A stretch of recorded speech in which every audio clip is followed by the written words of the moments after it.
Hello दोस्तों, कैसे हो भाई? आप लोग क्या हाल चाल आपके? उम्मीद करता हूँ आप सब स्वस्थ होंगे। तो आ गए हैं आपके सामने एक और वीडियो के साथ। बड़ी इंपॉर्टेंट वीडियो रहने वाली है, ज्यादा लंबी वीडियो नहीं बनाएंगे, सबसे पहले तो ये बता दूं। दूसरी बात, इसमें कुछ इंपॉर्टेंट पॉइंट डिस्कस करेंगे भाई, क्लियर है? जो कि मैं खुद भी बैंकर हूं। मैं अपनी लाइफ में जो पॉइंट्स इंप्लीमेंट किया और जिसका रिजल्ट मुझे मिला, मैं उन्हीं पे सिर्फ डिस्कस करूंगा। क्लियर? सीधे सीधे मेरे 6 पॉइंट्स है, अलग अलग। एक ही बात कह लो कि हम जो है आज एक छक्का मारने वाले हैं। अपने दिमाग में जो टेंशन है उसको कंकर करने के लिए एक सिक्स मारने वाले हैं। अगर आपने ये 6 पॉइंट्स कंसिडर कर लिए, उन पे काम कर लिया, तो I assure you, I guarantee बोल रहा हूं, आई गारंटी यू कि आपका पेपर निकलने से कोई रोक नहीं सकता है। क्लियर? बड़ी बेसिक बेसिक बातें हैं, ऐसा नहीं है आपको नहीं पता है, पता है, पता होंगी, किसी कईयों को नहीं पता होंगी। मैं ये नहीं कहता कि आपको नहीं पता है। क्यों? क्योंकि मेरी ये वीडियो है जो सिर्फ नए एस्पायरेंट नहीं देख रहे हैं, पुराने एस्पायरेंट भी देख रहे हैं भाई, जो ऑलरेडी प्रीलिम्स निकाल रहे हैं, मेंस में फंस जा रहे हैं या इंटरव्यू में फंस जा रहे हैं। तो इन सब बातों को, मिथ्स को बस्ट करने वाला हूं। इन सब बातों पे ध्यान दीजिएगा जरा। क्लियर? आगे बढ़ने से पहले आप सभी को एक रिक्वेस्ट है, एक हम्बल रिक्वेस्ट करना चाह रहा हूं। रिक्वेस्ट भाई लोग ये है कि कृपया मेरी वीडियो को लाइक कर दें और चैनल को सब्सक्राइब जरूर कर दें, ताकि आप लोगों का प्यार बना रहे।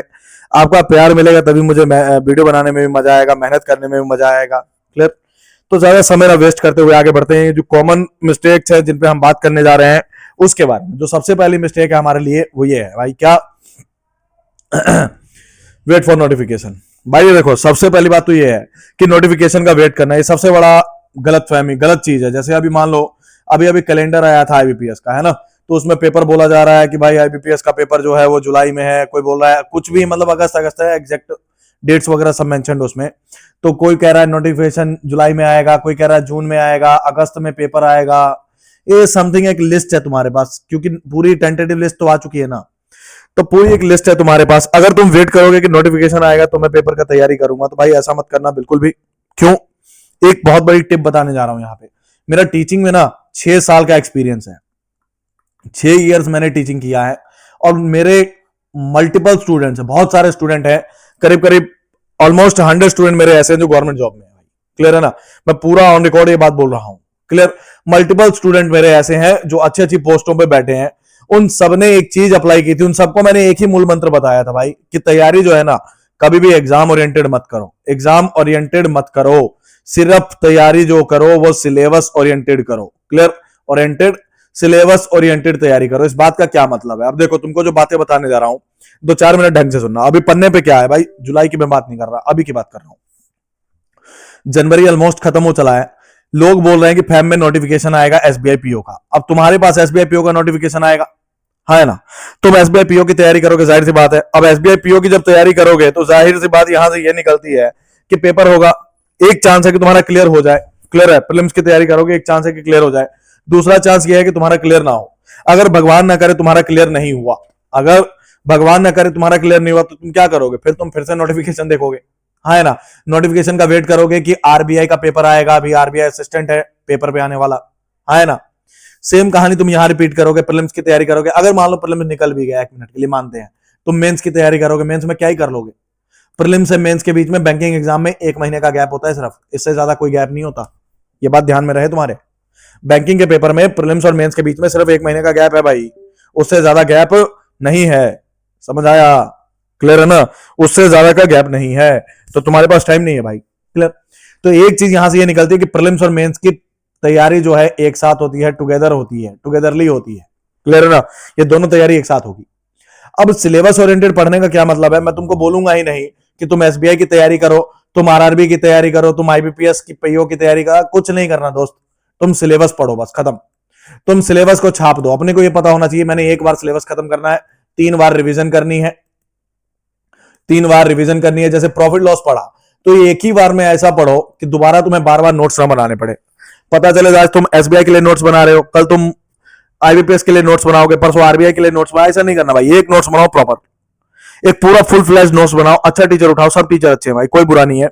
अगर मैं अपनी बात करूं, मैंने ए टू जेड सीरीज चलाई है, ए टू जेड प्लेलिस्ट है मेरे चैनल पे, आप देखना, एक बार नजर मार के देखना। उसमें पूरा सिलेबस, फुल सिलेबस मैंने डिटेल में पढ़ा हुआ है, पूरा सिलेबस। एक बार जो बच्चा नोट्स बना लेगा, आई गारंटी कि उसे दोबारा जिंदगी में नोट्स बनाने की दिक्कत नहीं रहेगी, है ना? वन टाइम अच्छे से नोट्स बनाओ, अच्छा नोट्स बनाओ, सारा कॉन्सेप्ट समझो, सब कुछ करो, और उसको 3 बार रिवाइज करो। क्लियर? 3 बार रिवाइज करो। और जब ये 2 काम हो गए तो उसके बाद सिर्फ और सिर्फ प्रैक्टिस करनी है, बस कुछ नहीं। कोई वीडियो नहीं देखनी, किसी की वीडियो नहीं देखनी, सिर्फ और सिर्फ प्रैक्टिस। प्रैक्टिस कहां से? पीडीएफ से, मॉक टेस्ट से, multiple, maximum to maximum practice. ये 3 काम करना है तुमको बस, ठीक है। तुम एक बार बहुत अच्छे से नोट्स बनाओ भाई। वीडियो देखो, मेरी वीडियो एक बार देखना जरूर है। अगर तुम ये वीडियो देख पा रहे हो तो मेरे लेक्चर एवरेज है, टाइम एंड वर्क है, टाइम एंड डिस्टेंस है, परसेंट सब पढ़ाया हुआ है मैंने, पूरे डिटेल में पढ़ा। एक बार देखना जरूर भाई, रिक्वेस्ट है तुमसे, देखना, मजा आएगा। क्लियर है? तो ये हो गया। तुमको क्या करना है? सिलेबस ओरिएंटेड पढ़ना है भाई। सिलेबस ओरिएंटेड पढ़ो भाई। अपने को पता होना चाहिए 15 दिन में मेरा ये सब्जेक्ट आधा निकल जाना चाहिए, 25 दिन में मेरी रीजनिंग कंप्लीट हो जानी चाहिए। अपने ऐसे टारगेट्स बनाओ जो अचीवेबल हो। ऐसा नहीं कि 10 दिन में रीजनिंग, अरे नहीं होगा भाई, कभी नहीं होगा। क्लियर? 20 दिन में इंग्लिश खत्म हो जानी। कुछ अपने, ये मैं अपने हिसाब से बोल रहा हूं, तुम अपने हिसाब से बनाओ भाई, है ना? तुम अपने हिसाब से प्लानिंग करो। क्लियर है? पहले एक बार अच्छे से नोट्स बनाओ, पूरा पढ़ डालो, पूरा पेपर जो सा मर्जी हो। दिमाग में ये नहीं रखना कि वो आ गया तो क्या हो यार, प्रिपेयर तो तुम वैसे भी नहीं हो। अगर तुम पेपर ओरिएंटेड पढ़ रहे हो तो तुमने कौन सा पूरा सिलेबस टांग दिया है? हाँ, है ना? एसबीआई का पेपर हफड़ा दबड़ी में आ गया मान लो, तुम्हारी कौन सा तैयारी है जो तुम डर रहे हो? क्लियर? तो ये बात को ध्यान में रखो कि एक बार सिलेबस लग जाएगा तो कम से कम सिलेबस का टेंशन खत्म हो जाएगा। क्लियर है? दूसरी चीज, मल्टीपल सोर्स, सबसे बड़ी गलती मल्टीपल सोर्सेज भाई। क्लियर? मैं ज्यादा की बात नहीं करता हूं, मैं क्वांट्स या जीएस की बात कर लेते हैं। बैंकिंग में जीएस एक बहुत बड़ी सिरदर्दी है, इसकी बात कर लेते हैं। बैंकिंग में जीएस जो करंट अफेयर आता है, मैं इसकी बात कर रहा हूं सिर्फ, ठीक है। अब करंट अफेयर के लिए 3-4 सोर्सेज बहुत ही ज्यादा प्रचलित है पूरे इंडिया में, तकरीबन हर एस्पायरेंट यूज करते हैं। लोगों के पास ऑप्शंस हैं। एक तो है भाई स्मार्ट कीड़ा मॉक ड्रिल, स्मार्ट कीड़ा मॉक ड्रिल। दूसरा है भाई अफेयर्स क्लाउड, ठीक है, अफेयर्स क्लाउड। तीसरा आता है भाई आशीष गौतम सर है, video lecture, Ashish Gautam sir, Mishra sir, Kapil Katpal sir, Kapil sir. तो ये वीडियो लेक्चर। अब तुम्हारे पास बहुत सा, कोई लोग ऐसे शॉर्ट पीडीएफ आती है, जैसे बोल्ट की होगी, बोल्ट हो गया अपना, क्या बोलते हैं, बोल्ट बोल रहा हूं, ओली बोर्ड का बोल्ट हो गया, ठीक है ना। तो प्रैक्टिस मॉक का बजूका हो गया, ऐसा भी कुछ आता है, स्मॉल पीडीएफ्स जिसको हम बुकलेट बोलते हैं, बुकलेट्स। तो ये अलग अलग सोर्सेज हैं लोगों के पास। अब लोग इसी बात में कंफ्यूज है यार कि कौन सा पढ़े, कौन 15 दिन वो क्या करेंगे, 15 दिन ये पढ़ेंगे, अब यहां से मुश्किल लगेगा इस पे शिफ्ट हो जाएंगे, 10 दिन ये पढ़ेंगे, 10 दिन ये नहीं समझ आया वीडियो देखना शुरू कर देंगे। अरे भाई तुमको नहीं करना है इतना कुछ यार, नहीं करना मतलब नहीं करना है, नहीं करना है। मैं फिर बोल रहा हूं, चीख के बोल रहा हूं, नहीं करना है इतना कुछ। कोई एक सब्जेक्ट, कोई एक सोर्स पकड़ो, बस रगड़ डालो। मान लो वीडियो ये क्वांट्स ही है, एक सोर्स पकड़ो, सावंत सर, मान लो, मैं एग्जांपल दे रहा हूं, अपनी बात नहीं कर रहा, कोई भी सर है, सब अच्छे हैं भाई, मैं अपनी बात कर रहा हूं। तुम्हें ये पता होना चाहिए कि सावंत सर की अगर वीडियो देख रहा हूं तो मैं डिपेंड हूं सावंत सर पे, या तो ये मेरे को पार लगाएंगे या तो मेरे को डुबा देंगे। कोई भी एक सोर्स अगर मैं जीएस में मान लो मैं उठा रहा हूं अफेयर्स क्लाउड, तो तुम्हारे दिमाग में ये बात फिक्स होनी चाहिए, अच्छे से फिक्स होनी चाहिए कि या तो अफेयर्स क्लाउड मुझे पार लगा देगा या तो अफेयर्स क्लाउड मुझे डुबा देगा। मैं डिपेंड ही अफेयर्स क्लाउड पे हूं। 15 दिन वो करोगे, 10 दिन वो, कुछ नहीं होगा भाई उससे। तो बेटर है एक सोर्स। मल्टीपल सोर्स का कॉन्सेप्ट गलत है भाई, ऐसा कुछ नहीं करना है। जो ये कर रहा है उसका जिंदगी बर्बाद है, उसका जिंदगी में नहीं होने वाला है कुछ भी। क्लियर है? एक चीज पकड़ो, उसको रगड़ दो भाई, मैं यही कहूंगा, मेरा यही असूल है। क्लियर? जीएस नहीं आती है, अरे पकड़ो ना यार, 15 दिन लगाओ तो सही। 15 दिन लगाओगे तभी आएगा। तुम 2 दिन पढ़ते हो करंट अफेयर, बोलते हो नहीं होगा यार, ऐसे कैसे नहीं होगा? रट दो बस, सीधा फंडा है। क्लियर है ना? नहीं पता है, रट दो बस, खत्म, रट लो। तुमको कुछ नहीं करना, वहां उगलना है। आ रहा है तो ठीक है, कोई बुक है किसने लिखी, आ रहा है तो वेल एंड गुड, नहीं आ रहा है तो गया, छोड़ो, रट लो। क्लियर है? और ठीक है ना? तो ये सारी चीजें भाई इतना ध्यान में रखो, मल्टीपल सोर्स नहीं करना है। तीसरी चीज, too much dependency on live class. भाई देखो, मैं तुमको एक बात बताऊंगा too much dependency on live class का क्या मतलब है। बहुत से लोग इस गलती में जी रहे हैं, इस वहम में जी रहे हैं। भाई पहली बात तो मेरी रिस्पेक्ट है सब टीचर के लिए, जितने भी टीचर हैं, I love them, everyone is best. Her teacher अपना बेस्ट देता है। मैं भी टीचर हूं भाई, मैंने भी 6 साल टीचिंग की है। हर टीचर अपनी जिंदगी में बेस्ट पढ़ाना चाहता है, कोई भी बुरा नहीं। लेकिन तुमको ज्यादा डिपेंडेंसी नहीं दिखाना है लाइव क्लास पे। क्यों? हाँ, मोर और लेस तुम रिकॉर्डेड क्लास के लिए जा सकते हो, लेकिन लाइव क्लास में कुछ नहीं होगा भाई, ज्यादा फायदा नहीं मिलने वाला है। रिकॉर्डिंग क्लास में तो एक ऑप्शन ये भी होती है ना कि तुम 10-10 सेकंड आगे बढ़ा के देख लो। मान लो कोई बात कर रहे हैं, कन्वर्सेशन चल रही है, तो 10-10 सेकंड आगे बढ़ाते जाओ, हाँ कि ना? लेकिन लाइव क्लास में कैसे बढ़ाओगे? यहां तो तुम कर ही नहीं पाओगे। हाँ ठीक है, मैं मानता हूं कि तुम्हें फायदा नहीं मिलेगा, फायदा मिलेगा, ऐसा बात नहीं है कि फायदा नहीं, फायदा है, तभी तो चल रहा है, लोग देख रहे हैं, इतने व्यू आ रहे हैं, लेकिन बहुत ज्यादा फायदा नहीं मिलेगा, तुम्हारा सिलेक्शन नहीं होगा। लाइव क्लास पे बहुत लिमिटेड डिपेंडेंसी रखो। क्लियर? ठीक है ना? और सभी टीचर ने किसी एक टीचर को पकड़ो, बस उसी का देखते रहो। क्लियर है जी? ठीक है, मल्टीपल टीचर नहीं है प्लान का। लाइव क्लास पे डिपेंडेंसी कम करो, ये बहुत बर्बाद कर रहा है लोगों को। ठीक है ना भाई? सबको फायदा कमाना है, हर टीचर अच्छा है, सब फायदा कमा रहे हैं, ऐसा नहीं है, मैं भी फायदा कमा रहा हूं कहीं ना कहीं। क्लियर है जी? लेकिन लाइव क्लास पे डिपेंडेंसी कम करो, जितनी कम हो सके कम कर दो भाई। लाइव क्लास से कुछ नहीं होने वाला। ठीक है जी? ज्यादा से ज्यादा रिकॉर्डेड क्लास देखो, लेक्चर बनाओ, नोट्स बनाओ, रिकॉर्डेड क्लास देख के फटाफट नोट्स बना के खत्म करो। और उसके बाद वीडियो पे ही डिपेंडेंसी खत्म करो। उसके डिपेंडेंसी वीडियो पे, यहां पे एक्चुअल इसका टाइटल होना चाहिए था too much dependency on video. मैं अगर सही रहता ना, मेरा अगर मानते, तो मैं यहां पे टाइटल पता क्या देता? Too much dependency on video classes. अरे नहीं देखना यार वीडियो, नोट्स बना लिया, खत्म। उसके बाद क्या करो? Practice PDF, just practice PDF. PDF से प्रैक्टिस करो, जितने मॉक्स लगा सकते हो मॉक से प्रैक्टिस करो। बस तुम्हारा अपना मेहनत ही काम आएगा। जो टीचर पढ़ा रहा है उसमें तुम्हारा फायदा नहीं हो रहा है, वो उसका फायदा, वो पढ़ के आया, उसको पता है वो क्वेश्चन कैसे हुआ है। हाँ, उसका एक्सपीरियंस भी है, ठीक है, अच्छी बात है, लेकिन उसने प्रिपेयर तो किया होगा ना। तुम्हें लगता है इसने इतना मुश्किल सवाल कैसे कर दिया? ऐसा नहीं है भाई, इतना मुश्किल सवाल उसने पहले ट्राई किया है, तुम उस सवाल को पहली बार देख रहे हो। तुम प्रैक्टिस करोगे, तुम्हारा अपने आप फ्लो बनता जाएगा। मॉक्स लगाओ, जितना प्रैक्टिस करोगे, तुम्हारा सेल्फ प्रैक्टिस ही तुम्हारा मूल मंत्र होना चाहिए। इसी से तुम्हारा एग्जाम निकलेगा, इसके अलावा कोई सोर्स नहीं है जो तुम्हें बचा पाए। क्लियर? Self practice. उसके बाद अगली mistake, not analysing, biggest mistake ever, biggest mistake ever by aspirant. सबसे बड़ी मिस्टेक एस्पायरेंट्स की जिंदगी की यही है कि भाई वो एनालाइज नहीं करते।